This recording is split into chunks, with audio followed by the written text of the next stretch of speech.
আজকে সরকার যে অবস্থানে গিয়েছে তারা আসলে সভ্যতাকেই চ্যালেঞ্জ করছে। মানুষের আকাঙ্ক্ষা এবং এই দেশ গঠনকে গুরুত্ব না দিয়ে আমরা যে কথা শুনেছিলাম, আমার একার ইচ্ছায় আমি দেশে আসতে পারবো না, সেই ইচ্ছাটা কি আজকে সংসদে আমরা তা দেখছি। সেই ইচ্ছাটা দেশের একজন প্রধানমন্ত্রী, উনি সংসদে বসে পেপার পড়েন, মোবাইল দেখেন, টেবিল চাপড়ান, তারপরে তার আর কোনো কথা নেই। কিন্তু তার একটা কথা ছিল, আই হ্যাভ এ প্ল্যান।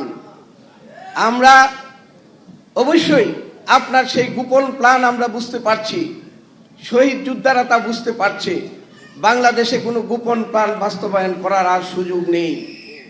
আজকের এই মতবিনিময় সভায় আমরা যে ধরনের আকাঙ্ক্ষার কথা শুনেছি, আশা করি অচিরেই আমরা আর গণ অভ্যুত্থান নয়, বাংলাদেশে নতুন করে বিপ্লবের মাধ্যমে সকল আকাঙ্ক্ষা, সকল প্ল্যানকে ধূলিসাৎ করে নতুন বাংলাদেশ গঠন করবো ইনশাআল্লাহ।